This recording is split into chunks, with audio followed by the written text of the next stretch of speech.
नमस्कार विद्यार्थी मित्रों, केम छो? मजामा? 12 साइंस भौतिक विज्ञान प्रकरण नंबर 13 न्यूक्लियस એટલે કે ન્યુક્લિયાઈ। લાસ્ટ 2 લેક્ચર્સની અંદર આપણે ન્યુક્લિયસ એટલે શું, ન્યુક્લિયસનું પરિમાણ કેવું હોય, ન્યુક્લિયસ કે એવા નાના પરમાણુ કે અણુઓનું દળ કેવા એકમમાં માપવામાં આવે છે એની આપણે ચર્ચા કરી।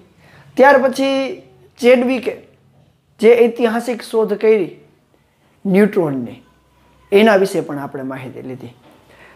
એના આગળના પોર્શનની અંદર આપણે વાત કરી કે ન્યુટ્રોન છે એના પરમાણુ ક્રમાંક, પરમાણુ દળાંક અને ન્યુટ્રોન સાથે એ અલગ અલગ પરમાણુઓ કે ન્યુક્લિયસ કેવા સંબંધ દર્શાવે છે, એટલે કે એકબીજાનો આઇસોટોપ, આઇસોટોન, આઇસોબાર અને આઇસોમર, આવી બધી આપણે ચર્ચાઓ કરી।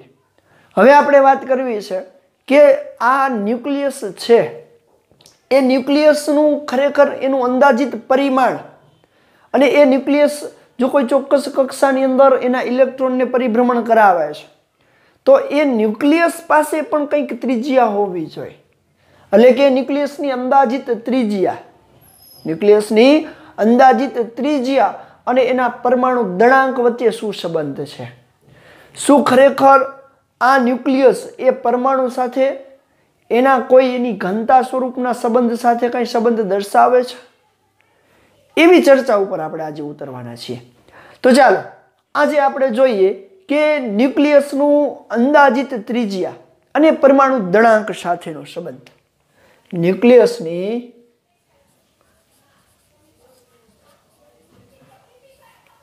ન્યુક્લિયસની ત્રિજ્યા અને પરમાણુ દળાંક સાથેનો સંબંધ। પરમાણુ દળાંકને આપણે એ વડે દર્શાવીએ છીએ, ત્રિજ્યાને આપણે આર વડે દર્શાવશું। તો યાદ કરવો જોઈએ 12મું ચેપ્ટર નંબર 12 પરમાણુઓ, રધરફોર્ડનું પરમાણુ મોડેલ। રધરફોર્ડના આ પરમાણુ મોડેલ અનુસાર 5.5 મિલિયન ઇલેક્ટ્રોન વોલ્ટ જેટલી ગતિ ઉર્જા ધરાવતા સોનાના વરખ ઉપર નો પ્રયોગ આપણે જોઈએ તો જોવો જોઈએ। ઉદાહરણ તરીકે કોઈ એક આલ્ફા કણ છે, એ આ આલ્ફા કણ જેની ઉર્જા 5.5 મિલિયન ઇલેક્ટ્રોન વોલ્ટ જેટલી છે અને એને આ સોનાના વરખ પર આમ આપાત કરવામાં આવ્યું તો આલ્ફા કણોના પ્રકીર્ણન પ્રમાણે ખૂબ જ ઓછા એવા આલ્ફા કણો કે જેની આ સોનાના વરખના ન્યુક્લિયસ સાથે હેડોન અથડામણ અનુભવે। શું થાય? હેડોન અથડામણ અનુભવે તો આવા આલ્ફા કણો ડિસ્ટન્સ ઓફ એપ્રોચ કરે। ડિસ્ટન્સ ઓફ એપ્રોચ એટલે શું? 12મા ચેપ્ટરની અંદર ભણી ગયા કે ન્યુક્લિયસની નજીકમાં નજીક જઈ શકે, એ આપેલ સોનાના વરખના ન્યુક્લિયસની નજીકમાં નજીક જઈ શકે એને ડિસ્ટન્સ ઓફ એપ્રોચ આપણે કીધું હતું। તો અહીંયા એ આલ્ફા કણના પ્રકીર્ણનના રુથરફોર્ડના આ પ્રયોગ પરથી એને એવું કીધું કે આ સોનાના વરખનું ન્યુક્લિયસ એનું અંદાજિત પરિમાણ કઈ રીતે નક્કી કર્યું તો કે એ છે એ આશરે 4.0 × 10⁻15 મીટરના ક્રમનું એને જોવા મળ્યું। 4.0 × 10⁻15 મીટરના ક્રમનું, એટલે કે 10⁻14 થી 10⁻15 એવું પણ લખી શકીએ। એટલે કે જે આલ્ફા કણ આપણે પ્રતાડિત કર્યો છે એ આલ્ફા કણ સોનાના ન્યુક્લિયસમાં નજીકમાં નજીક ત્યાં સુધી જઈ શકે છે, પછી ડિસ્ટન્સ ઓફ એપ્રોચ કરી અને ત્યાંથી પાછો ફરે છે। તો આ પ્રયોગની અંદર એને આલ્ફા કણના બદલે આલ્ફા કણ એ ભારે કણ ગણી શકાય કોની સાપેક્ષે? તો કે ઇલેક્ટ્રોનની સાપેક્ષે. હવે આ પ્રયોગ એને વારંવાર આલ્ફા કણની જગ્યાએ ઇલેક્ટ્રોનનો ઉપયોગ કર્યો. તો એને શું કર્યું? તો કે આલ્ફા કણની જગ્યાએ સોનાના વરખ જેવી જ અલગ અલગ ન્યુક્લિયસ લીધા. સોનાના વરખની સાપેક્ષે બીજા ઘણા બધા ન્યુક્લિયસનો ઉપયોગ કર્યો, ઘણા બધા પરમાણુનો ઉપયોગ કર્યો. જેમ કે એયુ એટલે આપણે ગોલ્ડ કહીએ, એજી સિલ્વર, એવા ભારે તત્વો ઉપર એને આલ્ફા કણની જગ્યાએ ગતિમાન ઇલેક્ટ્રોનનો ઉપયોગ કર્યો. ગતિમાન ઇલેક્ટ્રોનનો મારો કર્યો. તો આવા ગતિમાન ઇલેક્ટ્રોનનો મારો કરતા એના પ્રકિરણના પ્રયોગ ઉપરથી એને જુદા જુદા તત્વો ઉપર આવા ઇલેક્ટ્રોનનો મારો કર્યો. હવે અલગ અલગ તત્વો ઉપર આવા ઇલેક્ટ્રોનનો મારો કરતા એને ન્યુક્લિયસના પરિમાણની ચોકસાઈપૂર્વક નક્કી એને કર્યું.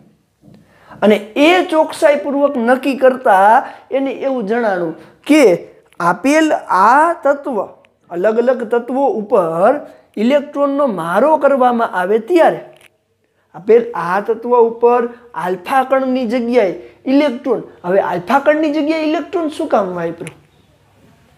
કારણ કે આલ્ફા કણ એ બીજા તત્વોની સાપેક્ષે, જેમ કે ઇલેક્ટ્રોનની સાપેક્ષે આલ્ફા કણ એ ભારે ગણાય. હવે જો આલ્ફા કણની જગ્યાએ ઇલેક્ટ્રોન, પ્રવેગિત ઇલેક્ટ્રોન, હવે આવા ઇલેક્ટ્રોનને પ્રવેગિત કરવા માટે ચોથું ચેપ્ટર આપણે ભણી ગયા છે. આવા ઇલેક્ટ્રોનને ગતિમાન ગતિ ઉર્જા આપવા માટે સાયક્લોટ્રોન કે સિંક્રોટ્રોન સાધનનો ઉપયોગ કરી અને વધુને વધુ એને ગતિમાન કરવામાં આવે. અને એનો સિદ્ધાંત પણ આપણે ભણી ગયા, 2 ડિસ્કવાળા. હવે આવા પ્રવેગિત ઇલેક્ટ્રોનને ત્યાં પણ આપણે જોયું હતું કે 2 ડિસ્કની વચ્ચેથી, નાની એવી આકૃતિ દોરો અહીંયા, તો 2 ડિસ્કની વચ્ચેથી ઇલેક્ટ્રોન આ રીતે પ્રવેગિત થાય છે. અહીંયાથી લઈને આમાં પ્રવેગિત થાય છે. અને અહીંયાથી આપણે એને બહાર જે તે તત્વ ઉપર ટાર્ગેટ કરવો હોય ત્યાં આપણે કરી અને એનો ઉપયોગ કરીએ છીએ. અને ત્યાં પણ આપણે વાત કરી હતી કે આવા પ્રવેગિત ઇલેક્ટ્રોન કે ધન વિદ્યુત ભારોને તત્વના વિશિષ્ટીકરણ માટે, તત્વનું વિશિષ્ટીકરણ એટલે એની લાક્ષણિકતાઓનો અભ્યાસ કરવા માટે આવા પ્રવેગિત ઇલેક્ટ્રોનનો ઉપયોગ થાય છે. તો અહીંયા પણ આપણે એવી ચર્ચા કરીએ છીએ કે જુઓ જોઈએ, આલ્ફા કણની જગ્યાએ રુથરફોર્ડે ઇલેક્ટ્રોન, ગતિમાન ઇલેક્ટ્રોનનો મારો લીધો, કિરણાવળી લીધી. આલ્ફા કણની કિરણાવળીની જગ્યાએ ઇલેક્ટ્રોન, ગતિમાન ઇલેક્ટ્રોનની કિરણાવળી લીધી. અને આ ગતિમાન ઇલેક્ટ્રોનની કિરણાવળીને અલગ અલગ તત્વો ઉપર પ્રતાડિત કર્યા. અને આના પ્રયોગ, વારંવાર પ્રયોગ પરથી એને ન્યુક્લિયસના પરિમાણો માટેની ચોકસાઈપૂર્વક એની ત્રિજ્યા અને પરમાણુ દળાંક સાથેનો સંબંધ મેળવ્યો. અને એ ત્રિજ્યા અને પરમાણુ દળાંક સાથેનો સંબંધ કંઈક આવો છે. તો આ પ્રયોગો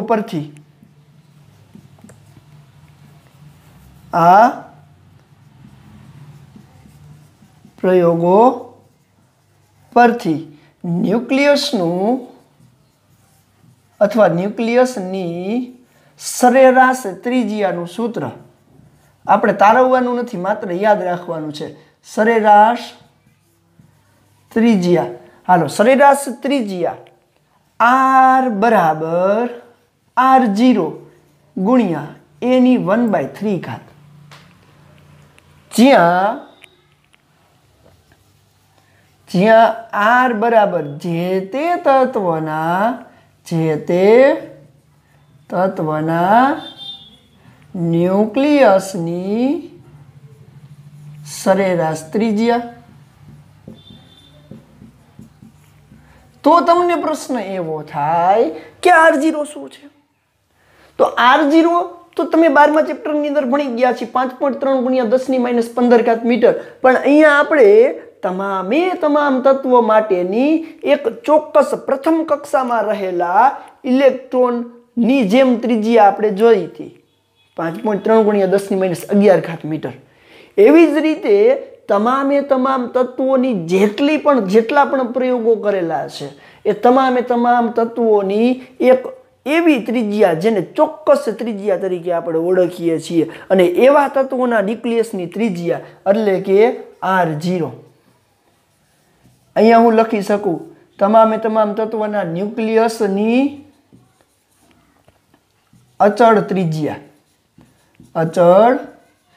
ત્રિજ્યા જેને R0 વડે દર્શાવી છે અને એની વેલ્યુ 1.2 × 10⁻15 મીટર એટલે એમ પણ કહી શકાય 1.2 ફર્મી ફેમ્ટોમીટર. જ્યાં એ બરાબર જે તે તત્વનો પરમાણુ દળાંક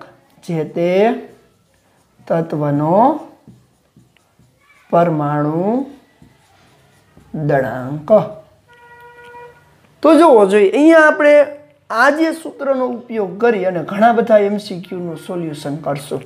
તો આ જે આપણી પાસે સૂત્ર છે એ રુથરફોર્ડે કરેલા આલ્ફા કણ અને ઇલેક્ટ્રોનના કિરણાવલી પ્રકરણ પરથી એને તમામે તમામ તત્વોના પ્રયોગ પરથી આ ઐતિહાસિક શોધ કરી અને આ એની ત્રિજ્યાનું સૂત્ર સરેરાશ ત્રિજ્યાનું સૂત્ર ધાર્યું. હવે આપણે વાત કરવી છે કે આવો ન્યુક્લિયસ એ કેવા પ્રકારની ઘનતા ધરાવે, ઘનતા એની કેટલી ધરાવતો હોય.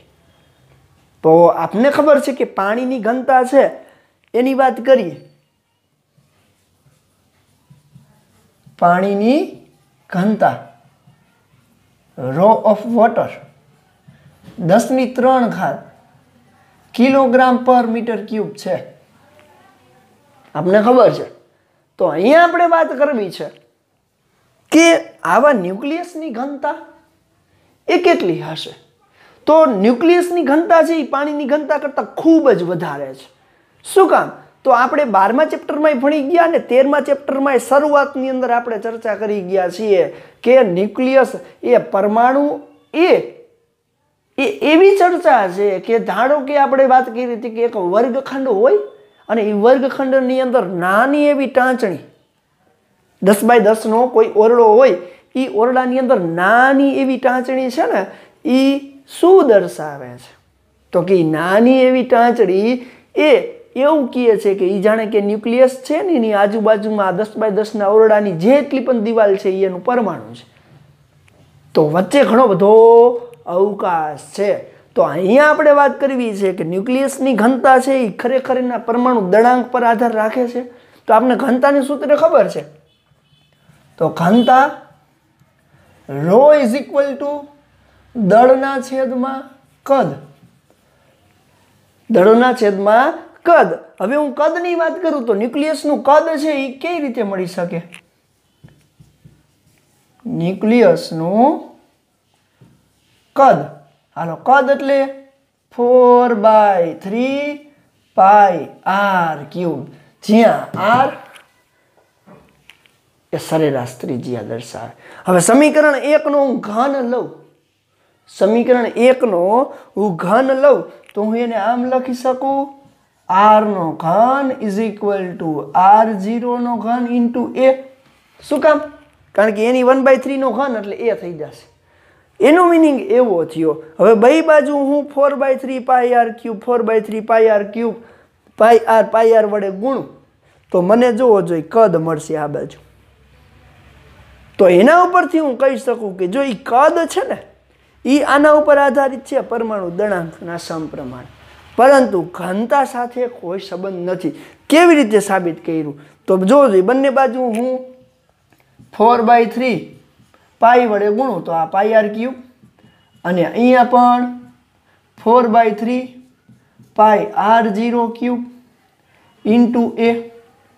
તો આ v થઈ ગયું જેને આપણે કદ કીધું છે. તો અહીંયા રો બરાબર દળના છેદમાં કદ એની જગ્યાએ મૂકું તો અહીંયા એ ઉડી જાય. જોવો જોઈએ કેવી રીતે હું લખી શકું છું ત્યાં. તો અહીંયા હું જોઉં એને લખું છું. જોકે સાબિતી તમારે કોઈ અહીંયા આપવાની જરૂર નથી, છતાં પણ હું અહીંયા મૂકું આપેલ ન્યુક્લિયસની ઘનતા રો ઇઝ ઇક્વલ ટુ દળ એટલે દળાંક ના છેદમાં કદ. કદ એટલે આ મૂકી શકું ને, જો એનું કદ છે તો એની જગ્યાએ આ મૂકી શકું. તો 4/3 πr03 ઇન્ટુ એ ઉડી ગયું.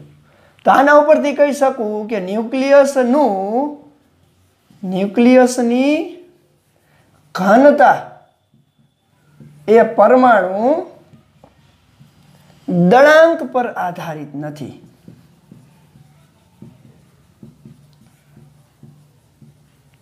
ન્યુક્લિયસની ઘનતા એ પરમાણુ દળાંક પર આધારિત નથી.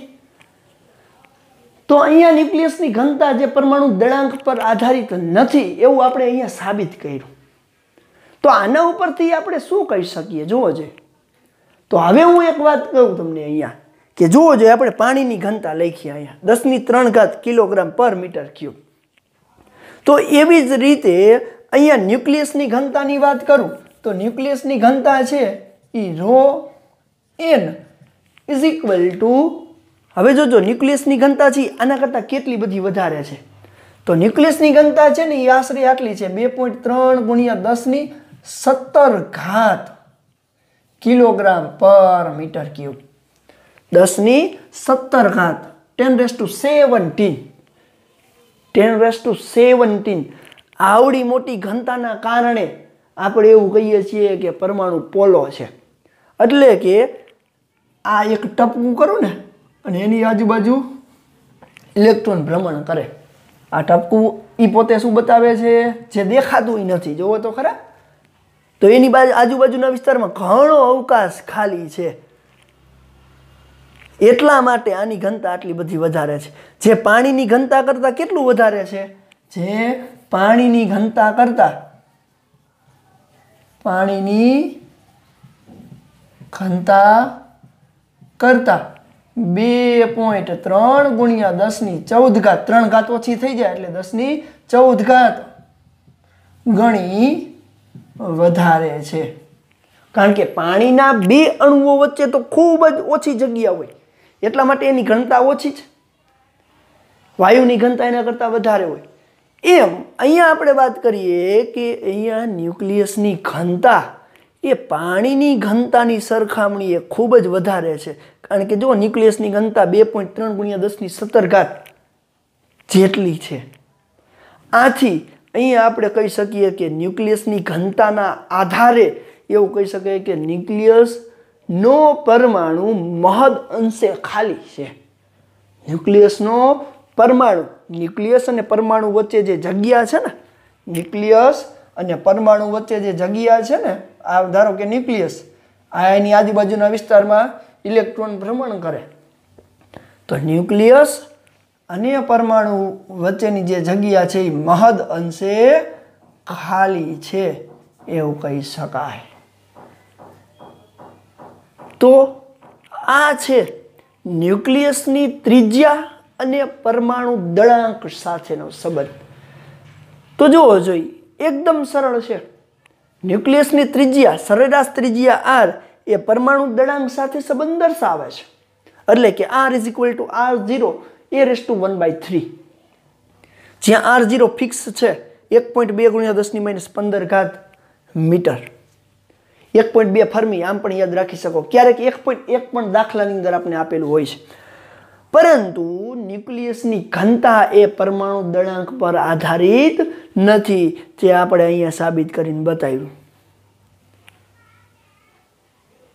અને આપણે એ પણ જોયું કે આગળ જેમ રુથરફોર્ડના પરમાણુ મોડેલ અનુસાર એને એવું કીધું હતું રુથરફોર્ડે કે પરમાણુ પોલો છે. પોલો એટલે ખાલી છે. તો એના વિશે પણ આપણે એની ઘનતા પાણીની ઘનતા સાથે સરખામણી કરતા આપણે જોયું કે ખરેખર પરમાણુ અને ન્યુક્લિયસ વચ્ચે મહદ અંશે ઘણી બધી જગ્યાઓ ખાલી છે.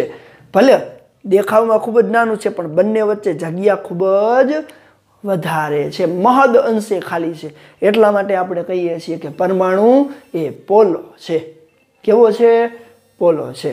તો આ છે આપણો ન્યુક્લિયસની ત્રિજ્યા અને પરમાણુ દળાંક વચ્ચેના સંબંધનું સૂત્ર. જોઈ લ્યો.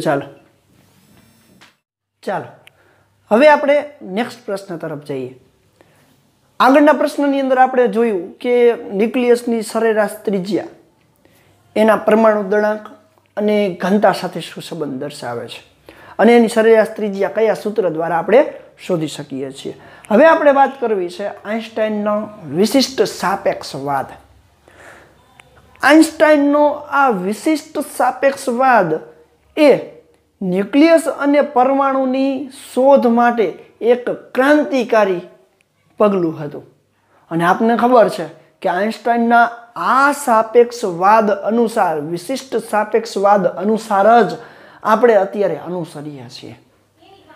તો આઇન્સ્ટાઈનના આ વિશિષ્ટ સાપેક્ષવાદની જ આપણે વાત કરવી છે. તો આ વિશિષ્ટ સાપેક્ષવાદ શું કહેતો હતો? એ વિશિષ્ટ સાપેક્ષવાદ છે એ શા માટે પરમાણુ અને ન્યુક્લિયસ લેવલે ખૂબ જ અગત્યનો નીવડે છે, એની આપણે ચર્ચા કરવી છે. તો આજનો આપણો પ્રશ્ન છે આઇન્સ્ટાઈનનો વિશિષ્ટ સાપેક્ષવાદ.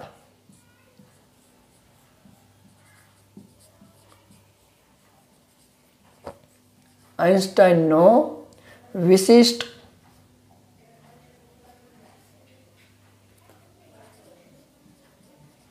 સાપેક્ષવાદ.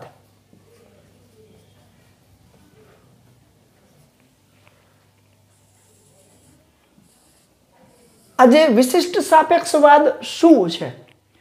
તો પહેલાના જેટલા પણ આઇન્સ્ટાઈનના આ વિશિષ્ટ સાપેક્ષવાદ પહેલા કોઈ પણ પદાર્થ કે પરમાણુ કે ન્યુક્લિયસના દળની અને ઉર્જાની વાત કરવામાં આવતી ને, ત્યારે એવું કહેવામાં આવતું કે પદાર્થ, ન્યુક્લિયસ કે પરમાણુનું દળ અને ઉર્જા એ અલગ અલગ રીતે સંગ્રહિત થયેલી છે અને એનું સંરક્ષણ પણ અલગ અલગ રીતે થાય છે. એટલે કે દળ અને ઉર્જાને કોઈ સંબંધ નથી. આઇન્સ્ટાઈનના આ વિશિષ્ટ સાપેક્ષવાદ પહેલા એવું માનવામાં આવતું. એટલે કે આઇન્સ્ટાઈનના સાપેક્ષવાદ પહેલા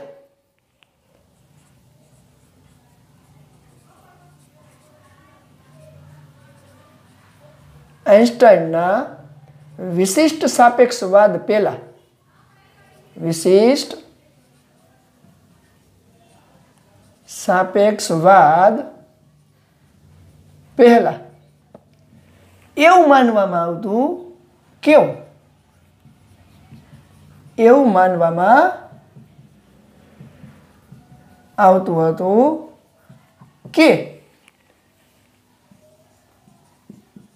પદાર્થનું દળ અને તેની ઉર્જા, પદાર્થનું દળ અને તેની ઉર્જા અલગ અલગ રીતે સંરક્ષિત થાય છે. અલગ અલગ રીતે તેનું સંરક્ષણ થાય છે. તો જ્યાં સુધી આઇન્સ્ટાઈને એનો વિશિષ્ટ સાપેક્ષવાદ નહોતો આપ્યો એ પહેલા એવું માનતા કે પદાર્થનું દળ એની ઉર્જા સાથે કોઈ સંબંધ દર્શાવતો નથી. એટલે કે એ બંનેનું અલગ અલગ સંરક્ષણ થાય છે, બંને અલગ અલગ રીતે સંગ્રહિત થયેલા છે. ઉર્જાને દળ સાથે કોઈ સંબંધ નથી કે દળને ઉર્જા સાથે કોઈ સંબંધ નથી. પરંતુ આઇન્સ્ટાઈને આ ઐતિહાસિક વિશિષ્ટ સાપેક્ષવાદ આપ્યો. એને શું કીધું કે વિશિષ્ટ સાપેક્ષવાદ અનુસાર દળને ઉર્જાનું જ સ્વરૂપ માનવામાં આવે છે. તો આઇન્સ્ટાઈને એનો સાપેક્ષવાદ શું આપ્યો? તો આઇન્સ્ટાઈનના સાપેક્ષવાદ અનુસાર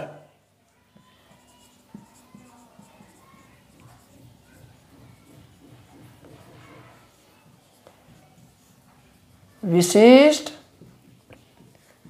સાપેક્ષવાદ અનુસાર એને શું કીધું? તો કે દળ એ ઉર્જાનું જ એક સ્વરૂપ છે. દળ એ ઉર્જાનું જ સ્વરૂપ છે.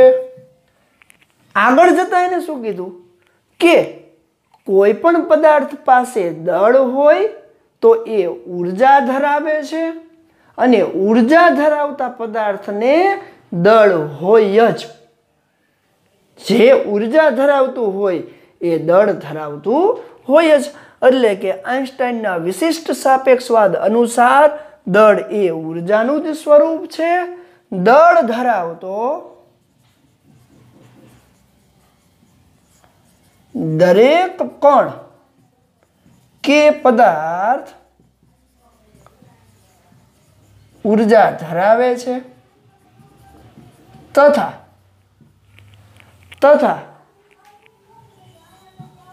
ઊર્જા ધરાવતો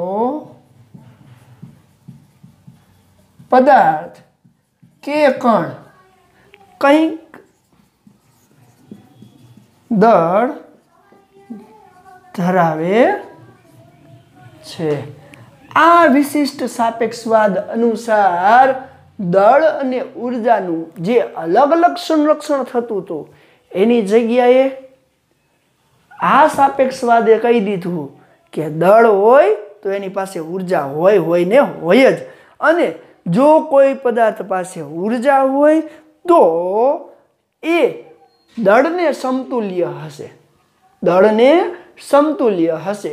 તો આ સાપેક્ષવાદ અનુસાર દળ ઊર્જા સમતુલ્યનું સમીકરણ, દળ ઊર્જા સમતુલ્યનું સમીકરણ કોને આપ્યું? આઈન્સ્ટાઈને આપ્યું। અને એ સમીકરણ પ્રખ્યાત સમીકરણ E = mc² અનુસાર મળે છે,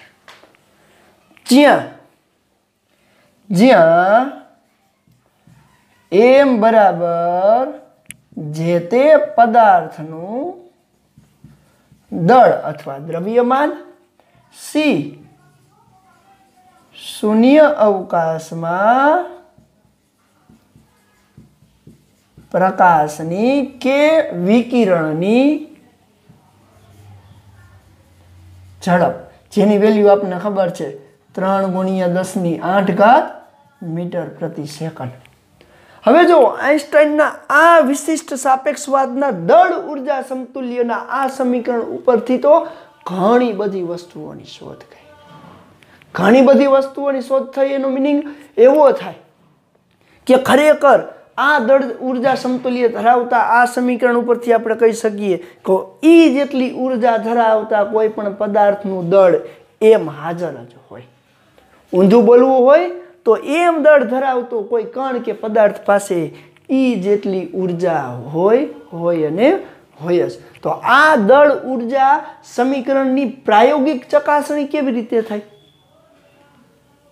તો આ દળ ઊર્જાના સમીકરણની પ્રાયોગિક ચકાસણી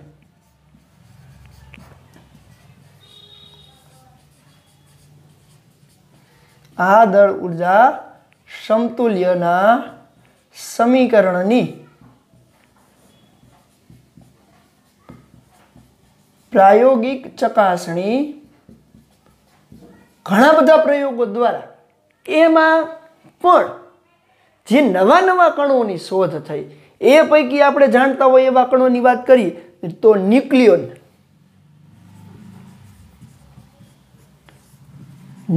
એટલે શું? પરમાણુ દળાંક થાય હો, પરમાણુ દળાંક। કારણ કે પરમાણુ દળાંકની અંદર ન્યુટ્રોનની શોધ હોય, એટલે કે ન્યુટ્રોન આપણે એની અંદર આવેલો છે। તો કે આ એની પ્રાયોગિક ચકાસણીમાં ન્યુક્લિયોન, ન્યુક્લિયસ, ઇલેક્ટ્રોન અને અન્ય નવા કણોની શોધ થઈ, એટલે કે અન્ય એવા હમણાં જ શોધાયેલા હોય એવા અન્ય નવા કણો સાથે કરેલી છે। અને આ પ્રાયોગિક ચકાસણી એ 100% ઊર્જા અને દળને સમતુલ્ય આ સમીકરણ પરથી સાચી પડે છે, આ સમીકરણ પરથી સાચી પડે છે। અને આ ઊર્જા સંરક્ષણના નિયમનું પણ પાલન કરે છે, ઊર્જા સંરક્ષણના નિયમનું પણ પાલન કરે છે। એટલે કે ન્યુક્લિયર પ્રક્રિયા આગળ આપણે આ જ ચેપ્ટરમાં ભણવાના છીએ કે જેની અંદર ઊર્જા સંરક્ષણના નિયમ પ્રમાણે, ઊર્જા સંરક્ષણના નિયમ પ્રમાણે ન્યુક્લિયર પ્રક્રિયામાં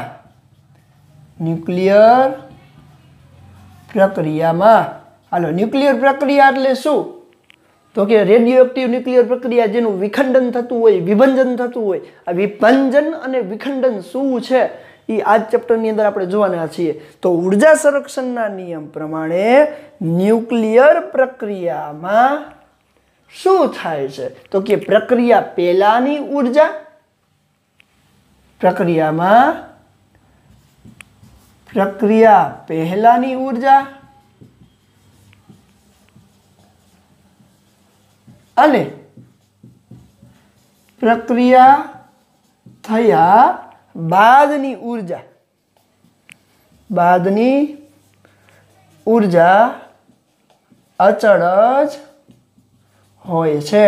એટલે કે ન્યુક્લિયર પ્રક્રિયા થાય છે એ પહેલા જે ઉર્જા મળે છે એ જ ઉર્જા દળ અને ઉર્જાના સમાન ગુણોત્તરથી જ આગળ વધે.